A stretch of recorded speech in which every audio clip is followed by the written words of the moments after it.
पिता, पुत्र और पवित्र आत्मा के नाम पर आमीन। प्रिय भाइयों और बहनों, आज हम संत मत्ती के सुसमाचार से अध्याय 22 से 28 तक पढ़ेंगे।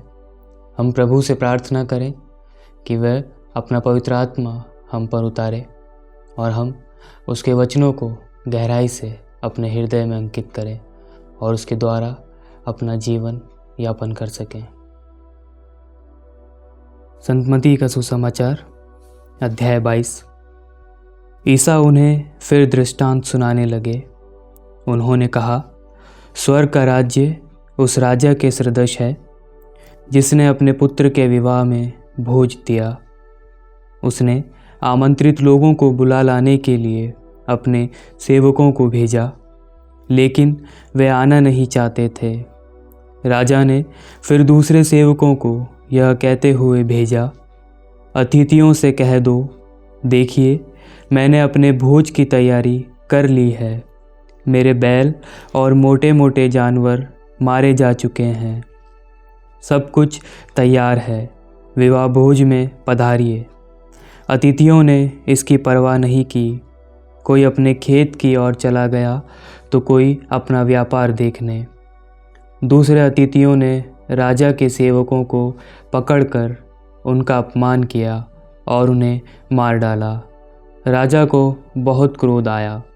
उसने अपनी सेना भेजकर उन हत्यारों का सर्वनाश किया और उनका नगर जला दिया।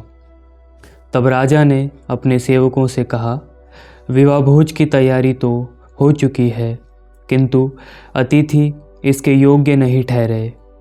इसलिए चौराहों पर जाओ और जितने भी लोग मिल जाएं, सबको विवाह भोज में बुला लाओ।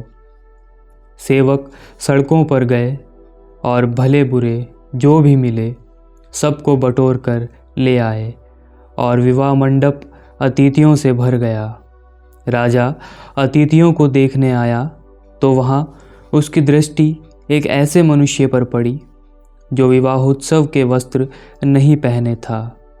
उसने उससे कहा, भाई, विवाहोत्सव के वस्त्र पहने बिना तुम यहाँ कैसे आ गए? वह मनुष्य चुप रहा। तब राजा ने अपने सेवकों से कहा, इसके हाथ पैर बांधकर इसे बाहर अंधकार में फेंक दो। वहाँ वे लोग रोएंगे और दांत पीसते रहेंगे, क्योंकि बुलाए हुए तो बहुत हैं, लेकिन चुने हुए थोड़े हैं। उस समय फरीसियों ने जाकर आपस में परामर्श किया कि हम किस प्रकार ईसा को उनकी अपनी बात के फंदे में फंसाएं। इन्होंने ईसा के पास हेरोदियों के साथ अपने शिष्यों को यह प्रश्न पूछने भेजा, गुरुवर, हम यह जानते हैं कि आप सत्य बोलते हैं और सच्चाई से ईश्वर के मार्ग की शिक्षा देते हैं। आपको किसी की परवाह नहीं, आप मुंह देखी बात नहीं करते। इसलिए हमें बताइए, आपका क्या विचार है? कैसर को कर देना उचित है या नहीं? उनकी धूर्तता भांप कर ईसा ने कहा, ढोंगियों, मेरी परीक्षा क्यों लेते हो? कर का सिक्का मुझे दिखलाओ। जब उन्होंने 1 दिनार प्रस्तुत किया तो ईसा ने उनसे कहा, यह किसका चेहरा और किसका लेख है? उन्होंने उत्तर दिया, कैसर का। इस पर ईसा ने उनसे कहा, तो जो कैसर का है उसे कैसर को दो और जो ईश्वर का है उसे ईश्वर को। यह सुनकर वे अचंभे में पड़ गए और ईसा को छोड़कर चले गए। उसी दिन सदूकी ईसा के पास आए। उनकी धारणा है कि पुनरुत्थान नहीं होता। उन्होंने ईसा के सामने यह प्रश्न रखा, गुरुवर, मूसा ने कहा, यदि कोई निसंतान मर जाए तो उसका भाई उसकी विधवा को ब्याह कर अपने भाई के लिए संतान उत्पन्न करे। अब हमारे यहाँ 7 भाई थे। पहले ने विवाह किया और निसंतान मरकर अपनी पत्नी को अपने भाई के लिए छोड़ दिया। दूसरे और तीसरे आदि 7 भाइयों के साथ वही हुआ। सबों के बाद वह स्त्री मर गई। अब पुनरुत्थान में वह 7 में से किसकी पत्नी होगी? वह तो सबों की पत्नी रह चुकी है। ईसा ने उन्हें उत्तर दिया, तुम लोग न तो धर्म ग्रंथ जानते हो और न ईश्वर का सामर्थ्य, इसलिए भ्रम में पड़े हुए हो। पुनरुत्थान में न तो पुरुष विवाह करते और न स्त्रियां विवाह में दी जाती है, बल्कि वह स्वर्गदूतों के सदृश होते हैं। जहाँ तक मृतकों के पुनरुत्थान का प्रश्न है, क्या तुम लोगों ने कभी यह नहीं पढ़ा कि ईश्वर ने तुमसे कहा, मैं इब्राहिम का ईश्वर, इसहाक का ईश्वर और याकूब का ईश्वर हूँ। वह मृतकों का नहीं, जीवितों का ईश्वर है। यह सुनकर लोग उनकी शिक्षा पर बड़े अचंभे में पड़ गए। जब फरीसियों ने यह सुना कि ईसा ने सदूकियों का मुंह बंद कर दिया था, तो वे इकट्ठे हो गए और उनमें से एक शास्त्री ने ईसा की परीक्षा लेने के लिए उनसे पूछा, गुरुवर, संहिता में सबसे बड़ी आज्ञा कौन सी है? ईसा ने उससे कहा, अपने प्रभु ईश्वर को अपने सारे हृदय, अपनी सारी आत्मा और अपनी सारी बुद्धि से प्यार करो। यह सबसे बड़ी और पहली आज्ञा है। दूसरी आज्ञा इसी के सदृश है, अपने पड़ोसी को अपने समान प्यार करो। इन्हीं दो आज्ञाओं पर समस्त संहिता और नबियों की शिक्षा अवलंबित है। ईसा ने इकट्ठे हुए फरीसियों से पूछा, मसीह के बारे में तुम लोगों का क्या विचार है? वह किसके पुत्र हैं? उन्होंने उत्तर दिया, दाऊद के। इस पर ईसा ने उनसे कहा, तब दाऊद आत्मा की प्रेरणा से उन्हें प्रभु क्यों कहते हैं? उन्होंने तो लिखा है, प्रभु ने मेरे प्रभु से कहा, तुम तब तक मेरे दाहिने बैठे रहो जब तक मैं तुम्हारे शत्रुओं को तुम्हारे पैरों तले न डाल दूं। यदि दाऊद उन्हें प्रभु कहते हैं, तो वह उनके पुत्र कैसे हो सकते हैं? इसके उत्तर में कोई ईसा से एक शब्द भी नहीं बोल सका और उस दिन से किसी को उनसे और प्रश्न करने का साहस नहीं हुआ। अध्याय 23। उस समय ईसा ने जनसमूह तथा अपने शिष्यों से कहा, शास्त्री और फरीसी मूसा की गद्दी पर बैठे हैं, इसलिए वह तुम लोगों से जो कुछ कहे वह करते और मानते रहो, परंतु उनके कर्मों का अनुसरण न करो, क्योंकि वह कहते तो है पर करते नहीं। वे बहुत से भारी बोझ बांधकर लोगों के कंधों पर लाद देते हैं, परंतु स्वयं उंगली से भी उन्हें उठाना नहीं चाहते। वे हर काम लोगों का ध्यान आकर्षित करने के लिए ही करते हैं। वे अपने तावीज़ चौड़े और अपने कपड़ों के झब्बे लंबे कर देते हैं। बोझों में प्रमुख स्थानों पर और सभागृहों में प्रथम आसनों पर विराजमान होना, बाज़ारों में प्रणाम प्रणाम सुनना और जनता द्वारा गुरुवर कहलाना, यह सब उन्हें बहुत पसंद है। तुम लोग गुरुवर कहलाना स्वीकार न करो, क्योंकि तुम्हारा एक ही गुरु है और तुम सब के सब भाई हो। पृथ्वी पर किसी को अपना पिता न कहो, क्योंकि तुम्हारा एक ही पिता है जो स्वर्ग में है। आचार्य कहलाना भी स्वीकार न करो, क्योंकि तुम्हारा एक ही आचार्य है, अर्थात मसीह। जो तुम लोगों में से सबसे बड़ा है वह तुम्हारा सेवक बने। जो अपने को बड़ा मानता है वह छोटा बनाया जाएगा, और जो अपने को छोटा मानता है वह बड़ा बनाया जाएगा। ढोंगी शास्त्रियों और फरीसियों, धिक्कार तुम लोगों को! तुम मनुष्यों के लिए स्वर्ग का राज्य बंद कर देते हो। तुम स्वयं प्रवेश नहीं करते, और जो प्रवेश करना चाहते हैं उन्हें रोक देते हो। ढोंगी शास्त्रियों और फरीसियों, धिक्कार तुम लोगों को! एक चेला बनाने के लिए तुम जल और थल लांघ जाते हो, और जब वह चेला बन जाता है तो उसे अपने से दुगुना नारकी बना देते हो। अंधे नेताओं, धिक्कार तुम लोगों को!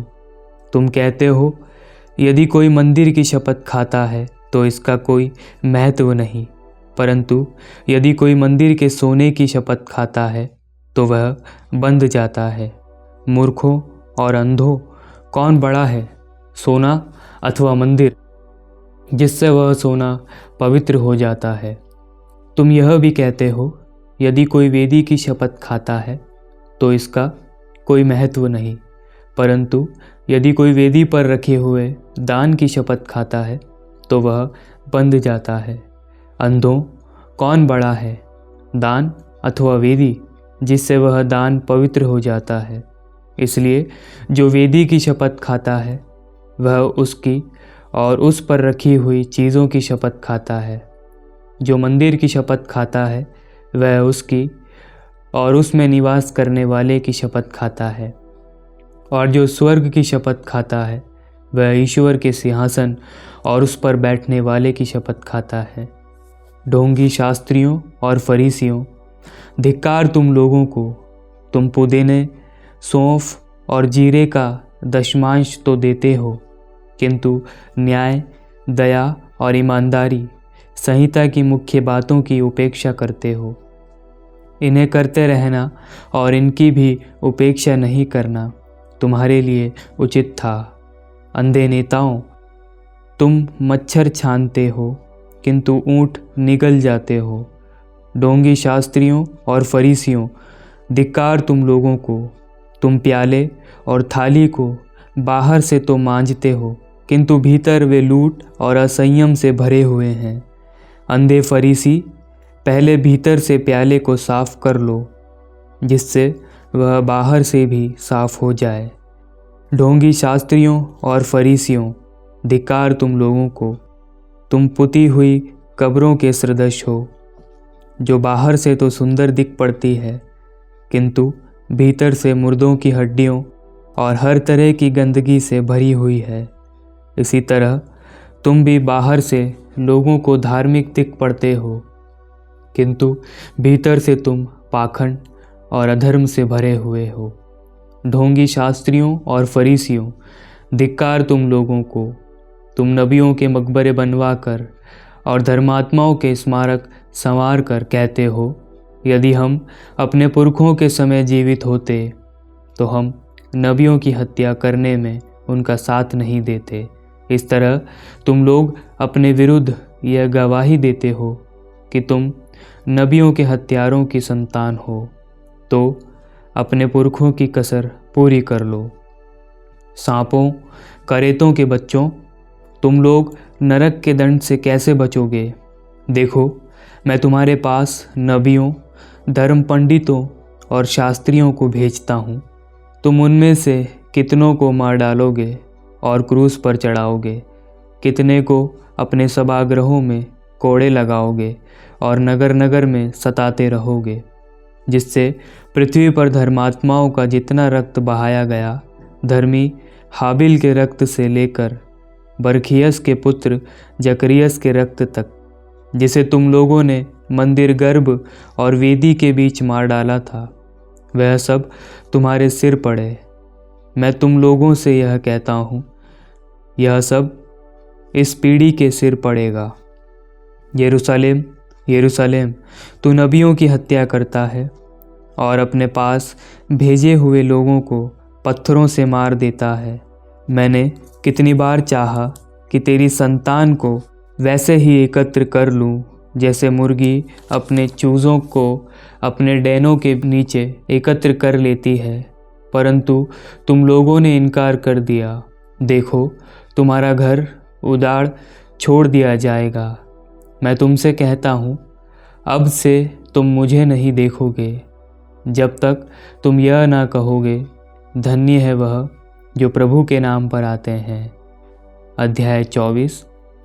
ईसा मंदिर से निकलकर चले जा रहे थे कि उनके शिष्य उनके पास आए और उन्होंने मंदिर की इमारतों की ओर उनका ध्यान आकर्षित किया। ईसा ने उनसे कहा, तुम यह सब देख रहे हो ना? मैं तुम लोगों से यह कहता हूँ, यहाँ एक पत्थर पर दूसरा पत्थर पड़ा नहीं रहेगा, सब ढा दिया जाएगा। जब ईसा जैतून पहाड़ पर पहुंचकर बैठ गए तो शिष्य एकांत में उनके पास आए और बोले, हमें बताइए यह कब होगा?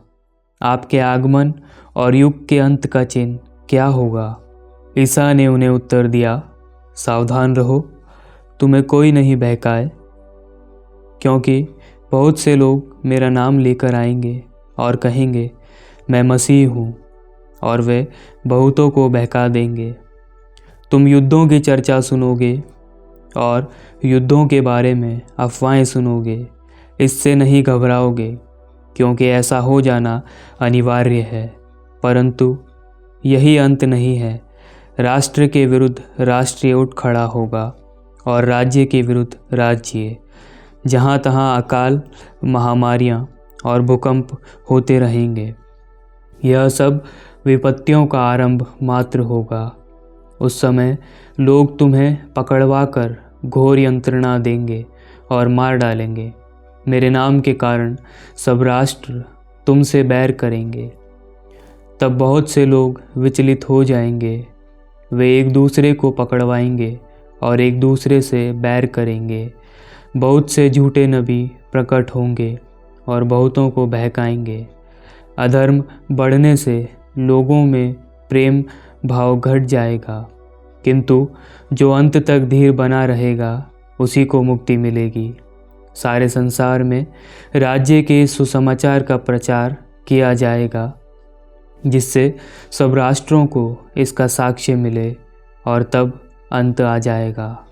जब तुम लोग मंदिर में उजाड़ का वह विभत्स दृश्य देखोगे जिसकी चर्चा नबी दानियल ने की, पढ़ने वाला समझ ले, तो जो लोग यहूदिया में हो वे पहाड़ों पर भाग जाएं, जो छत पर हो वह अपने घर का सामान लेने नीचे न उतरे, जो खेत में हो वह अपनी चादर ले आने के लिए न लौटे।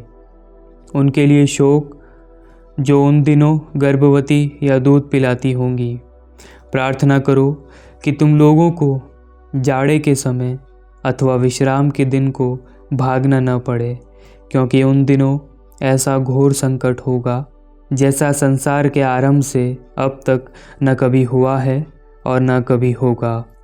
यदि वे दिन घटाए न जाते तो कोई प्राणी नहीं बचता, किंतु चुने हुए लोगों के कारण वे दिन घटा दिए जाएंगे। यदि उस समय कोई तुम लोगों से कहे, देखो मसीह यहाँ है अथवा वह वहाँ है, तो विश्वास नहीं करोगे, क्योंकि झूठे मसीह तथा झूठे नबी प्रकट होंगे और ऐसे महान चिन्ह तथा चमत्कार दिखाएंगे कि यदि संभव होता तो वह चुने हुए लोगों को भी बहकाते। देखो, मैंने तुम्हें पहले ही सचेत किया है। यदि वह तुम लोगों से कहे, देखो वह निर्जन प्रदेश में है, तो वहाँ नहीं जाओगे, अथवा वह यहाँ कोठरी में है, तो विश्वास नहीं करोगे, क्योंकि जैसे बिजली पूर्व से निकलकर पश्चिम तक चमकती है, वैसे ही मानव पुत्र का आगमन होगा। जहाँ कहीं लाश होगी वहाँ गिद्ध इकट्ठे हो जाएंगे। उन दिनों के संकट के तुरंत बाद सूर्य अंधकारमय हो जाएगा, चंद्रमा प्रकाश नहीं देगा, तारे आकाश से गिर जाएंगे और आकाश की शक्तियाँ विचलित हो जाएगी। तब आकाश में मानव पुत्र का चिन्ह दिखाई देगा। पृथ्वी के समस्त राष्ट्र छाती पीटेंगे और मानव पुत्र को अपार सामर्थ्य और महिमा के साथ आकाश के बादलों पर आते हुए देखेंगे। वह तुरही की तुमुल ध्वनि के साथ अपने दूतों को भेजेगा और वे चारों दिशाओं से, आकाश के कोने कोने से उसके चुने हुए लोगों को एकत्र करेंगे। अंजीर के पेड़ से शिक्षा लो। जब उसकी टहनियाँ बन जाती है और उनमें अंकुर फूटने लगते हैं, तो तुम जान जाते हो कि गर्मी आ रही है। इसी तरह जब तुम लोग यह सब देखोगे तो जान लो कि वह निकट है, द्वार पर ही है। मैं तुमसे यह कहता हूँ कि इस पीढ़ी का अंत हो जाने के पूर्व ही ये सब बातें घटित हो जाएगी। आकाश और पृथ्वी टल जाएं तो टल जाएं, परंतु मेरे शब्द नहीं टल सकते। उस दिन और उस घड़ी के विषय में कोई नहीं जानता, न तो स्वर्ग के दूत और न पुत्र, केवल पिता ही जानता है। जो नूह के दिनों में हुआ था वही मानव पुत्र के आगमन के समय होगा। जल प्रलय के पहले नूह के जहाज पर चढ़ने के दिन तक लोग खाते पीते और शादी ब्याह करते रहे। जब तक जल प्रलय नहीं आया और उसने सबको बहा नहीं दिया, तब तक किसी को इसका कुछ भी पता नहीं था। मानव पुत्र के आगमन के समय वैसा ही होगा। उस समय 2 पुरुष खेत में होंगे, एक उठा लिया जाएगा और दूसरा छोड़ दिया जाएगा। 2 स्त्रियां चक्की पीसती होंगी, एक उठा ली जाएगी और दूसरी छोड़ दी जाएगी। इसलिए जागते रहो, क्योंकि तुम नहीं जानते कि तुम्हारे प्रभु किस दिन आएंगे। यह अच्छी तरह समझ लो, यदि घर के स्वामी को मालूम होता कि चोर रात के किस पहर आएगा, तो वह जागता रहता और अपने घर में सेंध लगने नहीं देता। इसलिए तुम लोग भी तैयार रहो, क्योंकि जिस घड़ी तुम उसके आने की नहीं सोचते, उसी घड़ी मानव पुत्र आएगा। कौन ऐसा ईमानदार और बुद्धिमान सेवक है जिसे उसके स्वामी ने अपने नौकर चाकरों पर नियुक्त किया है, ताकि वह समय पर उन्हें रसद बांटा करे। धन्य है वह सेवक जिसका स्वामी आने पर उसे ऐसा करता हुआ पाएगा। मैं तुम लोगों से यह कहता हूँ, वह उसे अपनी सारी संपत्ति पर नियुक्त करेगा।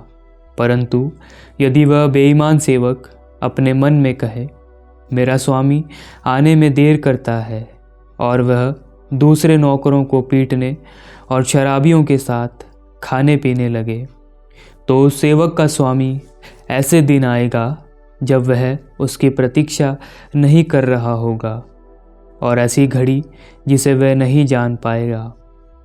तब स्वामी उसे कोड़े लगवाएगा और ढोंगियों का दंड देगा। वहाँ वे लोग रोएंगे और दांत पीसते रहेंगे। अध्याय 25। उस समय स्वर्ग का राज्य उन 10 कुंवारियों के सदृश होगा जो अपनी अपनी मशाल लेकर दुल्हे की अगवानी करने लगी। उनमें से 5 नासमझ थी और 5 समझदार। नासमझ अपनी मशाल के साथ तेल नहीं लाई, समझदार अपनी मशाल के साथ साथ कुप्पियों में तेल भी लाई। दूल्हे के आने में देर हो जाने पर सब ऊँघने लगी और सो गई। आधी रात को आवाज़ आई, देखो दूल्हा आ रहा है, उसकी आगवानी करने जाओ। तब सब कुंवारियाँ उठी और अपनी अपनी मशाल संवारने लगी। नासमझ कुंवारियों ने समझदारों से कहा, अपने तेल में से थोड़ा हमें दे दो, क्योंकि हमारी मशालें बुझ रही है। समझदारों ने उत्तर दिया, क्या जाने कहीं हमारे और तुम्हारे लिए तेल पूरा ना हो। अच्छा हो तुम लोग दुकान जाकर अपने लिए खरीद लो। वे तेल खरीदने गई ही थी कि दूल्हा आ पहुंचा। जो तैयार थी उन्होंने उसके साथ विवाह भवन में प्रवेश किया और द्वार बंद हो गया। बाद में शेष कुंवारियाँ भी आकर बोली, प्रभु प्रभु, हमारे लिए द्वार खोल दीजिए। इस पर उसने उत्तर दिया, मैं तुमसे यह कहता हूँ, मैं तुम्हें नहीं जानता। इसलिए जागते रहो, क्योंकि तुम न तो वह दिन जानते हो और न वह घड़ी। स्वर्ग का राज्य उस मनुष्य के सदृश है जिसने विदेश जाते समय अपने सेवकों को बुलाया और उन्हें अपनी संपत्ति सौंप दी। उसने प्रत्येक की योग्यता का ध्यान रखकर एक सेवक को 5,000, दूसरे को 2,000 और तीसरे को 1,000 अशर्फियाँ दी। इसके बाद वह विदेश चला गया। जिसे 5,000 अशर्फियाँ मिली थी, उसने तुरंत जाकर उनके साथ लेन देन किया तथा और 5,000 अशर्फियाँ कमा ली। इस तरह जिसे 2,000 अशर्फियाँ मिली थी, उसने और 2,000 कमा ली। लेकिन जिसे 1,000 अशर्फियाँ मिली थी, वह गया और उसने भूमि खोदकर अपने स्वामी का धन छिपा दिया। बहुत समय बाद उन सेवकों के स्वामी ने लौटकर उनसे लेखा लिया। जिसे 5,000 अशर्फियाँ मिली थी, उसने और 5,000 लाकर कहा, स्वामी, आपने मुझे 5,000 अशर्फियाँ सौंपी थी, देखिए मैंने और 5,000 कमाई। उसके स्वामी ने उससे कहा, शाबाश, भले और ईमानदार सेवक, तुम थोड़े में ईमानदार रहे, मैं तुम्हें बहुत पर नियुक्त करूँगा, अपने स्वामी के आनंद के सहभागी बनो। इसके बाद वह आया जिसे 2,000 अशर्फियाँ मिली थी। उसने कहा, स्वामी, आपने मुझे 2,000 अशर्फियाँ सौंपी थी, देखिए मैंने और 2,000 कमाई।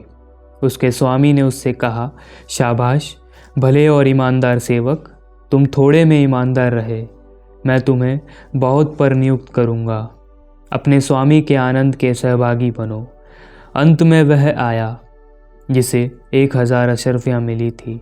उसने कहा, स्वामी, मुझे मालूम था कि आप कठोर हैं, आपने जहाँ नहीं बोया वहाँ लुनते हैं और जहाँ नहीं बिखेरा वहाँ बटोरते हैं, इसलिए मैं डर गया और मैंने जाकर आपका धन भूमि में छिपा दिया। देखिए यह आपका है, इसे लौटाता हूँ। स्वामी ने उसे उत्तर दिया, दुष्ट और आलसी सेवक, तुझे मालूम था कि मैंने जहाँ नहीं बोया वहाँ लुनता हूँ और जहाँ नहीं बिखेरा वहाँ बटोरता हूँ, तो तुझे मेरा धन महाजनों के यहाँ जमा करना चाहिए था, तब मैं लौटने पर उसे सूद के साथ वसूल कर लेता। इसलिए ये 1,000 अशर्फियाँ इससे ले लो और जिसके पास 10,000 है उसी को दे दो, क्योंकि जिसके पास कुछ है उसी को और दिया जाएगा और जिसके पास बहुत हो जाएगा, लेकिन जिसके पास कुछ नहीं है उससे वह भी ले लिया जाएगा जो उसके पास है। और इस निकम्मे सेवक को बाहर अंधकार में फेंक दो, वहाँ वे लोग रोएंगे और दांत पीसते रहेंगे। जब मानव पुत्र सब स्वर्गदूतों के साथ अपनी महिमा सहित आएगा, तो वह अपने महिमामय सिंहासन पर विराजमान होगा और सभी राष्ट्र उसके सम्मुख एकत्र किए जाएंगे। जिस तरह चरवाहा भेड़ों को बकरियों से अलग करता है, उसी तरह वह लोगों को एक दूसरे से अलग कर देगा। वह भेड़ों को अपने दाएं और बकरियों को अपने बाएं खड़ा कर देगा। तब राजा अपने दाएं के लोगों से कहेंगे, मेरे पिता के कृपा पात्रों, आओ और उस राज्य के अधिकारी बनो जो संसार के प्रारंभ से तुम लोगों के लिए तैयार किया गया है। क्योंकि मैं भूखा था और तुमने मुझे खिलाया, मैं प्यासा था और तुमने मुझे पिलाया, मैं परदेसी था और तुमने मुझको अपने यहाँ ठहराया, मैं नंगा था और तुमने मुझे पहनाया, मैं बीमार था और तुम मुझसे भेंट करने आए, मैं बंदी था और तुम मुझसे मिलने आए। इस पर धर्मी उनसे कहेंगे, प्रभु, हमने कब आपको भूखा देखा और खिलाया, कब प्यासा देखा और पिलाया? हमने कब आपको परदेसी देखा और अपने यहाँ ठहराया, कब नंगा देखा और पहनाया? कब आपको बीमार या बंदी देखा और आपसे मिलने आए? तब राजा उन्हें यह उत्तर देंगे, मैं तुम लोगों से यह कहता हूँ, तुमने मेरे इन भाइयों में से किसी एक के लिए, चाहे वह कितना ही छोटा क्यों ना हो, जो कुछ किया वह तुमने मेरे लिए ही किया। तब वे अपने बाएं के लोगों से कहेंगे, शापितों, मुझसे दूर हट जाओ, उस अनंत आग में जाओ जो शैतान और उसके दूतों के लिए तैयार की गई है। क्योंकि मैं भूखा था और तुम लोगों ने मुझे नहीं खिलाया, मैं प्यासा था और तुमने मुझे नहीं पिलाया, मैं परदेसी था और तुमने मुझे अपने यहाँ नहीं ठहराया, मैं नंगा था और तुमने मुझे नहीं पहनाया, मैं बीमार और बंदी था और तुम मुझसे नहीं मिलने आए।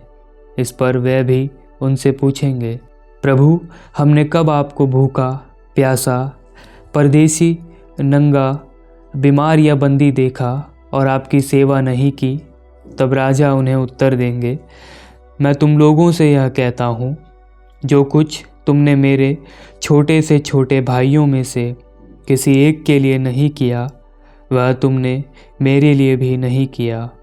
और ये अनंत दंड भोगने जाएंगे, परंतु धर्मी अनंत जीवन में प्रवेश करेंगे। अध्याय 26। इन सब उपदेशों के समाप्त होने पर ईसा ने अपने शिष्यों से कहा, तुम जानते हो कि 2 दिन बाद पास का पर्व है। तब मानव पुत्र क्रूस पर चढ़ाए जाने के लिए पकड़वाया जाएगा।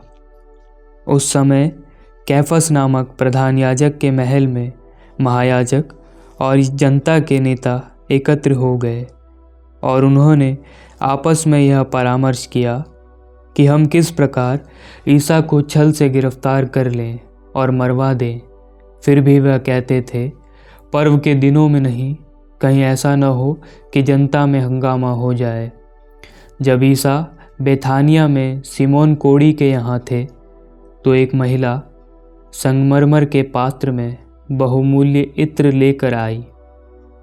ईसा भोजन कर ही रहे थे कि उसने उनके सिर पर इत्र उंडेल दिया। शिष्य यह देखकर झुंझला उठे और बोले, यह अपव्यय क्यों? यह इत्र ऊंचे दामों पर बिक सकता था और इसकी कीमत गरीबों में बांटी जा सकती थी। ईसा को इसका पता चला और उन्होंने उनसे कहा, तुम इस महिला को क्यों तंग करते हो? इसने मेरे लिए भला काम किया है। गरीब तो बराबर तुम लोगों के साथ रहेंगे, किंतु मैं हमेशा तुम्हारे साथ नहीं रहूँगा। इसने मेरे दफन की तैयारी में मेरे शरीर पर इत्र लगाया। मैं तुम लोगों से यह कहता हूँ, सारे संसार में जहाँ कहीं इस सुसमाचार का प्रचार किया जाएगा, वहाँ इसकी स्मृति में इसके इस कार्य की चर्चा होगी। तब 12 में से एक यूदस इस्कारियोती नामक व्यक्ति ने महायाजकों के पास जाकर कहा, यदि मैं ईसा को आप लोगों के हवाले कर दूं, तो आप मुझे क्या देने को तैयार हैं? उन्होंने उसे चांदी के 30 सिक्के दिए। उस समय से यूदस ईसा को पकड़वाने का अवसर ढूंढता रहा। बेखमीर रोटी के पहले दिन शिष्य ईसा के पास आकर बोले, आप क्या चाहते हैं? हम कहाँ आपके लिए पास्का भोज की तैयारी करें? ईसा ने उत्तर दिया, शहर में अमुक के पास जाओ और उससे कहो, गुरुवर कहते हैं, मेरा समय निकट आ गया है। मैं अपने शिष्यों के साथ तुम्हारे यहाँ पास्का का भोजन करूँगा। ईसा ने जैसा आदेश दिया, शिष्यों ने वैसा ही किया और पास्का भोज की तैयारी कर ली। संध्या हो जाने पर ईसा 12 शिष्यों के साथ भोजन करने बैठे। उनके भोजन करते समय ईसा ने कहा, मैं तुम लोगों से यह कहता हूँ, तुम में से ही एक मुझे पकड़वा देगा। वे बहुत उदास हो गए और एक एक कर उनसे पूछने लगे, प्रभु, कहीं वह मैं तो नहीं हूँ? ईसा ने उत्तर दिया, जो मेरे साथ थाली में खाता है, वह मुझे पकड़वा देगा। मानव पुत्र तो चला जाता है, जैसा कि उसके विषय में लिखा है, परंतु धिक्कार उस मनुष्य को जो मानव पुत्र को पकड़वाता है। उस मनुष्य के लिए कहीं अच्छा यही होता कि वह पैदा ही नहीं हुआ होता। ईसा के विश्वासघाती यूदस ने भी उनसे पूछा, गुरुवर, कहीं वह मैं तो नहीं हूँ? ईसा ने उसे उत्तर दिया, तुमने ठीक ही कहा। उनके भोजन करते समय ईसा ने रोटी ले ली और धन्यवाद की प्रार्थना पढ़ने के बाद उसे तोड़ा और यह कहते हुए शिष्यों को दिया, ले लो और खाओ, यह मेरा शरीर है। तब उन्होंने प्याला लेकर धन्यवाद की प्रार्थना पढ़ी और यह कहते हुए उसे शिष्यों को दिया, तुम सब इसमें से पियो, क्योंकि यह मेरा रक्त है, विधान का रक्त, जो बहुतों की पाप क्षमा के लिए बहाया जा रहा है। मैं तुम लोगों से कहता हूँ, जब तक मैं अपने पिता के राज्य में तुम्हारे साथ नवीन रस न पी लूँ, तब तक मैं दाख का यह रस फिर नहीं पीऊँगा। भजन गाने के बाद वे जैतून पहाड़ चल दिए। उस समय ईसा ने उनसे कहा, इसी रात को तुम सब मेरे कारण विचलित हो जाओगे, क्योंकि यह लिखा है, मैं चरवाहे को मारूंगा और झुंड की भेड़ें तीतर भीतर हो जाएंगी। किंतु अपने पुनरुत्थान के बाद मैं तुम लोगों से पहले गलीलिया जाऊंगा। इस पर पेत्रुस ने ईसा से कहा, आपके कारण चाहे सभी विचलित हो जाएं, किंतु मैं कभी विचलित नहीं होऊंगा। ईसा ने उसे उत्तर दिया, मैं तुमसे यह कहता हूँ, इसी रात को मुर्गे के बांग देने से पहले ही तुम मुझे 3 बार अस्वीकार करोगे। पेत्रुस ने उनसे कहा, मुझे आपके साथ चाहे मरना ही क्यों न पड़े, मैं आपको कभी अस्वीकार नहीं करूँगा। और सभी शिष्यों ने यही कहा।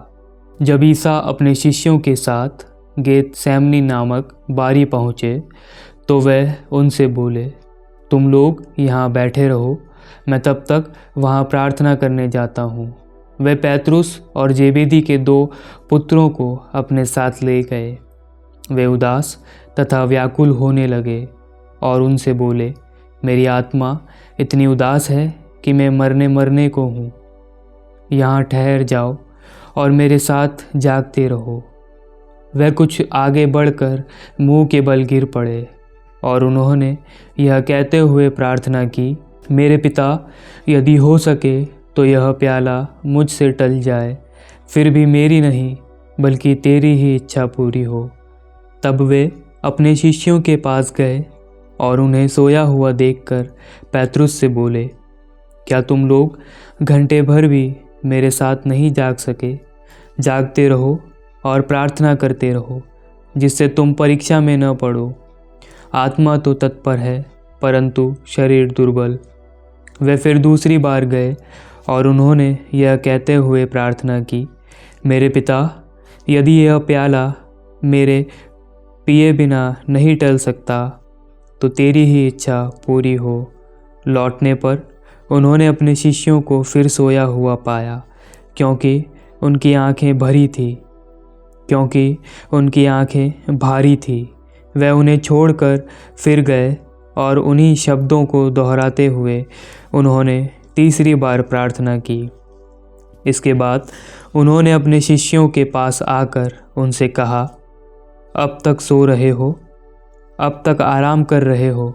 देखो, वह घड़ी आ गई है जब मानव पुत्र पापियों के हवाले कर दिया जाएगा। उठो, हम चलें, मेरा विश्वासघाती निकट आ गया है। ईसा यह कह ही रहे थे कि 12 में से एक यूदस आ गया। उसके साथ तलवारें और लाठियां लिए एक बड़ी भीड़ थी, जिसे महायाजकों और जनता के नेताओं ने भेजा था। विश्वासघाती ने उन्हें यह कहते हुए संकेत दिया था, मैं जिसका चुंबन करूँगा वही है, उसी को पकड़ना।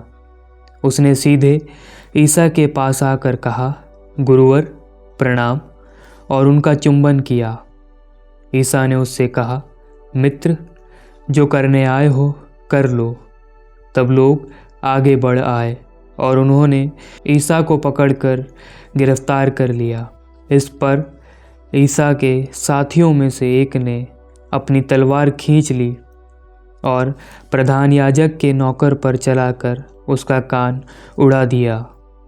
ईसा ने उससे कहा, तलवार म्यान में कर लो, क्योंकि जो तलवार उठाते हैं वे तलवार से मरते हैं। क्या तुम यह समझते हो कि मैं अपने पिता से सहायता नहीं मांग सकता? तब क्या वह अभी मेरे लिए स्वर्गदूतों की 12 से भी अधिक सेनाएं नहीं भेज देगा? लेकिन तब धर्मग्रंथ कैसे पूरा होगा? उसमें तो लिखा है कि ऐसा ही होना आवश्यक है। इसके बाद ईसा ने भीड़ से कहा, क्या तुम लोग मुझे डाकू समझते हो, जो तलवारें और लाठियां लेकर मुझे पकड़ने आए हो? मैं तो प्रतिदिन मंदिर में बैठकर शिक्षा दिया करता था, फिर भी तुमने मुझे गिरफ्तार नहीं किया। यह सब इसलिए हुआ कि नबियों ने जो लिखा है वह पूरा हो जाए। तब सभी शिष्य ईसा को छोड़कर भाग गए। जिन्होंने ईसा को गिरफ्तार कर लिया था वह उन्हें प्रधान याजक कैफस के यहाँ ले गए, जहाँ शास्त्री और नेता इकट्ठे हो गए थे। पैतरुस कुछ दूरी पर ईसा के पीछे पीछे चला।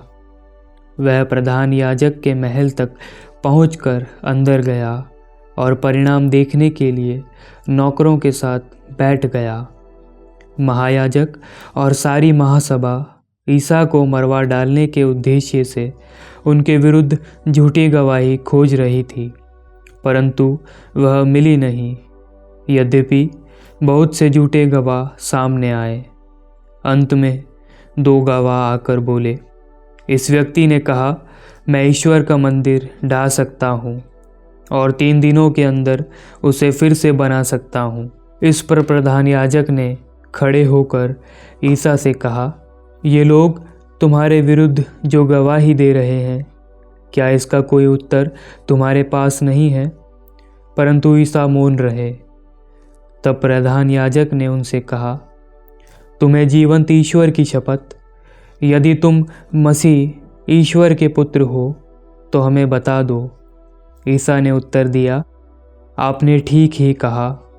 मैं आप लोगों से यह भी कहता हूँ, भविष्य में आप मानव पुत्र को सर्वशक्तिमान ईश्वर के दाहिने बैठा हुआ और आकाश के बादलों पर आता हुआ देखेंगे। इस पर प्रधान याजक ने अपने वस्त्र फाड़ कर कहा, इसने ईश निंदा की है, तो अब हमें गवाहों की ज़रूरत ही क्या है? अभी अभी आप लोगों ने ईश निंदा सुनी है, आप लोगों का क्या विचार है? उन्होंने उत्तर दिया, यह प्राणदंड के योग्य है। तब उन्होंने उनके मुंह पर थूका और उन्हें घूंसे मारे।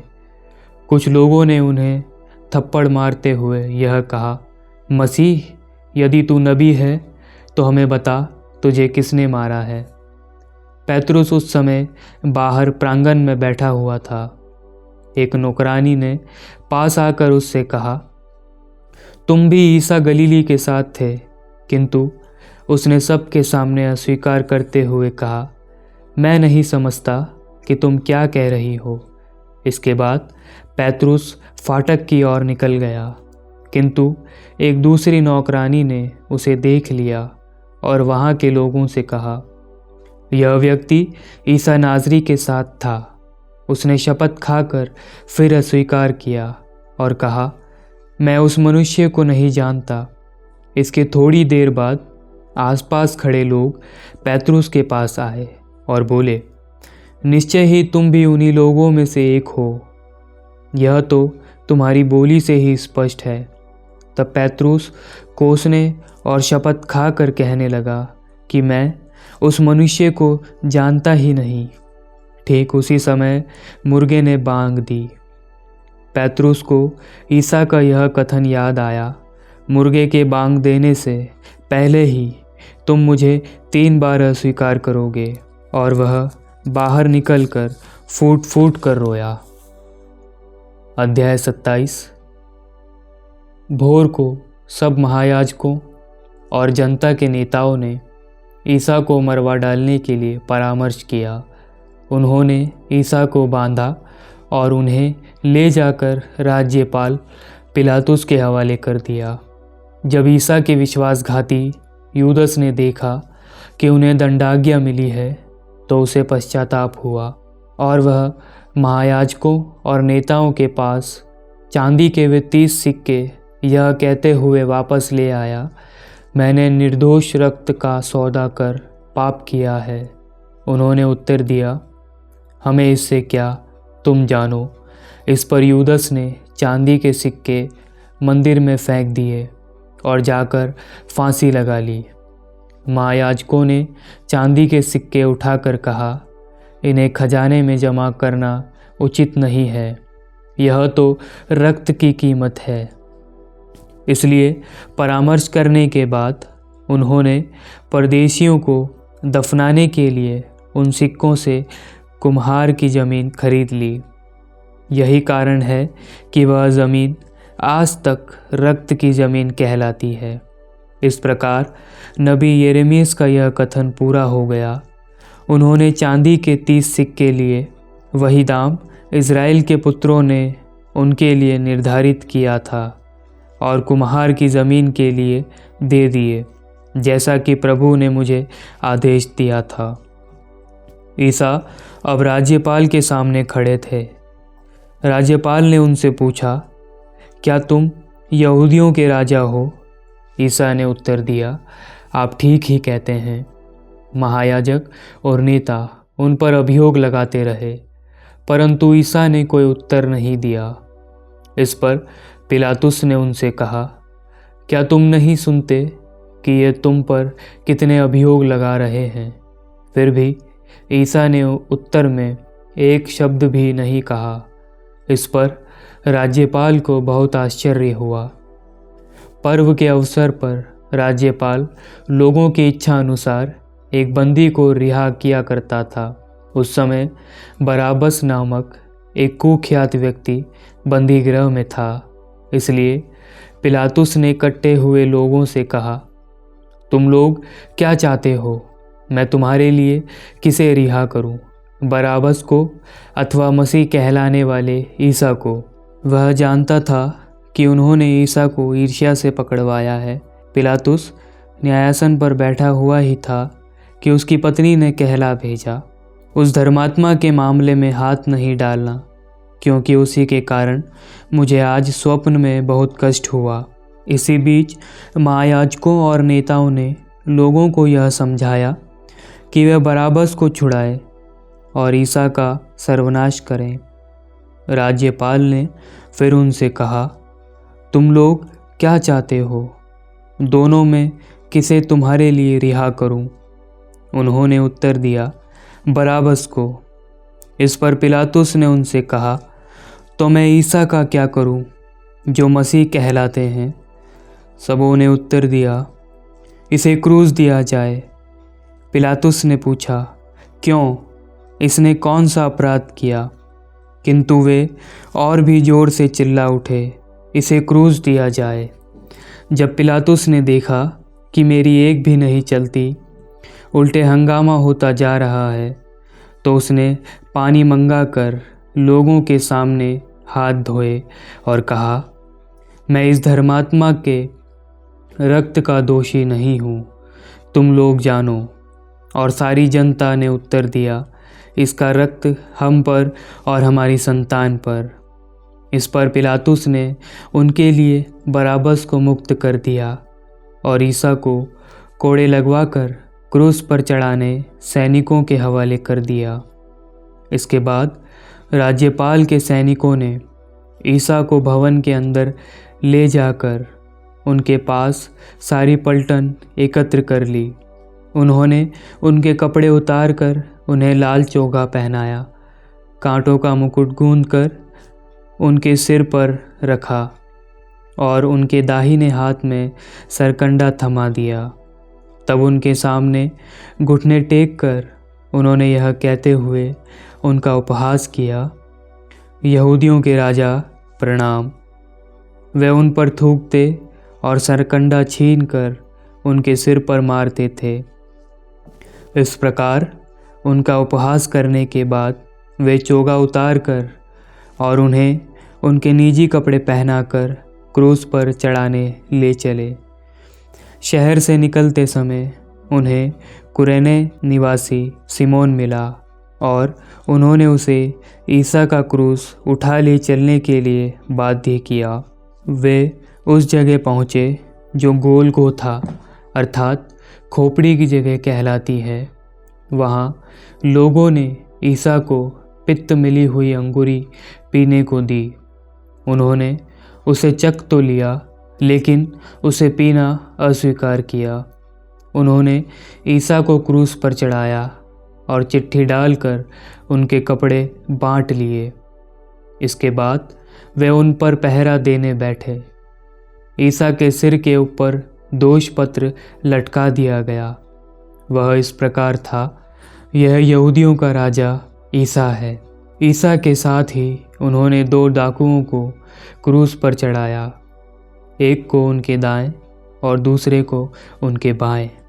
उधर से आने जाने वाले लोग ईसा की निंदा करते और सिर हिलाते हुए यह कहते थे, ऐ मंदिर ढाने वाले और 3 दिनों के अंदर उसे फिर बना देने वाले, यदि तू ईश्वर का पुत्र है तो क्रूस से उतर आ। इसी तरह शास्त्रियों और नेताओं के साथ महायाजक भी यह कहते हुए उनका उपहास करते थे, इसने दूसरों को बचाया है किंतु यह अपने को नहीं बचा सकता। यह तो इज़राइल का राजा है। अब यह क्रूस से उतरे तो हम इसमें विश्वास करेंगे। इसे ईश्वर का भरोसा था, यदि ईश्वर इस पर प्रसन्न हो तो इसे छुड़ाए। इसने तो कहा है, मैं ईश्वर का पुत्र हूँ। जो डाकू ईसा के साथ क्रूस पर चढ़ाए गए थे, वे भी इसी तरह उनका उपहास करते थे। दोपहर से तीसरे पहर तक पूरे प्रदेश पर अंधेरा छाया रहा। लगभग तीसरे पहर ईसा ने ऊंचे स्वर से पुकारा, एली एली लेमा सबक्तानी। इसका अर्थ है, मेरे ईश्वर तूने मुझे क्यों त्याग दिया है। यह सुनकर पास खड़े लोगों में से कुछ कहते थे, यह एलियस को बुला रहा है। उनमें से एक तुरंत दौड़कर पनसोक्ता ले आया और उसे खट्टी अंगूरी में डुबाकर और सरकंडे में लगाकर उसने ईसा को पीने को दिया। कुछ लोगों ने कहा, रहने दो, देखें एलियस इसे बचाने आता है या नहीं। तब ईसा ने फिर ऊंचे स्वर से पुकार कर प्राण त्याग दिए। उसी समय मंदिर का पर्दा ऊपर से नीचे तक फटकर 2 टुकड़े हो गया। पृथ्वी कांप उठी, चट्टानें फट गई, कब्रें खुल गई और बहुत से मृत संतों के शरीर पुनर्जीवित हो गए। वे ईसा के पुनरुत्थान के बाद कब्रों से निकले और पवित्र नगर जाकर बहुतों को दिखाई दिए। शतपति और उसके साथ ईसा पर पहरा देने वाले सैनिक भूकंप और इन सब घटनाओं को देखकर अत्यंत भयभीत हो गए और बोल उठे, निश्चय ही यह ईश्वर का पुत्र था। वहाँ बहुत सी नारियां भी दूर से देख रही थी। वे ईसा की सेवा परिचर्या करते हुए गलीलिया से उनके साथ साथ आई थी। उनमें मरियम मगदलेना, याकूब और यूसुफ की माता मरियम और जेबेदी के पुत्रों की माता थी। संध्या हो जाने पर अरिमथिया का एक धनी सज्जन आया। उसका नाम यूसुफ था और वह भी ईसा का शिष्य बन गया था। उसने पिलातुस के पास जाकर ईसा का शव मांगा और पिलातुस ने आदेश दिया कि शव उसे सौंप दिया जाए। यूसुफ ने शव ले जाकर उसे स्वच्छ छालटी के कफन में लपेटा और अपनी कब्र में रख दिया, जिसे उसने हाल में चट्टान में खुदवाया था। और वह कब्र के द्वार पर बड़ा पत्थर लुढ़का कर चला गया। मरियम मगदलेना और दूसरी मरियम वहाँ कब्र के सामने बैठी हुई थी। उस शुक्रवार के दूसरे दिन महायाजक और फरीसी एक साथ पिलातुस के यहाँ गए और बोले, श्रीमान, हमें याद है कि उस धोखेबाज ने अपने जीवन काल में कहा है कि मैं 3 दिन बाद जी उठूँगा। इसलिए 3 दिन तक कब्र की सुरक्षा का आदेश दिया जाए। कहीं ऐसा न हो कि उसके शिष्य उसे चुरा कर ले जाएं और जनता से कहें कि वह मृतकों में से जी उठा है। यह पिछला धोखा तो पहले से भी बुरा होगा। पिलातुस ने कहा, पहरा ले जाइए और जैसा उचित समझे सुरक्षा का प्रबंध कीजिए। वह चले गए और उन्होंने पत्थर पर मुहर लगाई और पहरा बैठाकर कब्र को सुरक्षित कर दिया। अध्याय 28। विश्राम दिवस के बाद सप्ताह के प्रथम दिन पो फटते ही मरियम मगदलेना और दूसरी मरियम कब्र देखने आई। एकाएक भारी भूकंप हुआ। प्रभु का एक दूत स्वर्ग से उतरा, कब्र के पास आया और पत्थर अलग लुढ़काकर उस पर बैठ गया। उसका मुखमंडल बिजली की तरह चमक रहा था और उसके वस्त्र हिम के समान उज्ज्वल थे। दूत को देखकर पहरेदार थर-थर काँपने लगे और मृतक जैसे हो गए। स्वर्गदूत ने स्त्रियों से कहा, डरिए नहीं, मैं जानता हूँ कि आप लोग ईसा को ढूंढ रही हैं, जो क्रूस पर चढ़ाए गए थे। वह यहाँ नहीं है, वह जी उठे हैं, जैसा कि उन्होंने कहा था। आइए और वह जगह देख लीजिए जहाँ वह रखे गए थे। अब सीधे उनके शिष्यों के पास जाकर कहिए, वह मृतकों में से जी उठे हैं। वह आप लोगों से पहले गलीलिया जाएंगे, वहाँ आप लोग उनके दर्शन करेंगे। यही आप लोगों के लिए मेरा संदेश है। स्त्रियां शीघ्र ही कब्र के पास से चली गई और विस्मय तथा आनंद के साथ उनके शिष्यों को यह समाचार सुनाने दौड़ी। ईसा एकाएक मार्ग में स्त्रियों के सामने आकर खड़े हो गए और उन्हें नमस्कार किया। वे आगे बढ़ आई और उन्हें दंडवत कर उनके चरणों से लिपट गई। ईसा ने उनसे कहा, डरो नहीं, जाओ और मेरे भाइयों को यह संदेश दो कि वे गलीलिया जाएं, वहाँ वे मेरे दर्शन करेंगे। स्त्रियां जा ही रही थी कि कुछ पहरेदार नगर आए। उन्होंने महायाजकों को सारा हाल कह सुनाया। महायाजकों ने नेताओं से मिलकर परामर्श किया और सैनिकों को एक मोटी रकम देकर इस प्रकार समझाया, तुम लोग यही कहो कि रात को जब हम लोग सोए हुए थे तो ईसा के शिष्य आए और उसे चुरा ले गए। यदि यह बात राज्यपाल के कान में पड़ गई तो हम उन्हें समझाकर तुम लोगों को बचा लेंगे। पहरेदारों ने रुपया ले लिया और वैसा ही किया जैसा उन्हें सिखाया गया था। यही कहानी फैल गई और अब यह यहूदियों में प्रचलित है।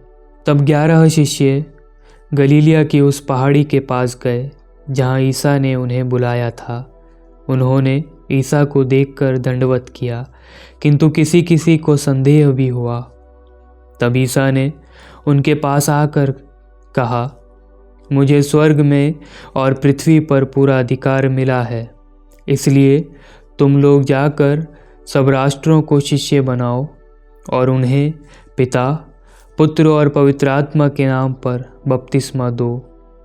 मैंने तुम्हें जो जो आदेश दिए हैं तुम लोग उनका पालन करना उन्हें सिखलाओ, और याद रखो मैं संसार के अंत तक सदा तुम्हारे साथ हूँ। यह प्रभु की वाणी है। ईश्वर को धन्यवाद।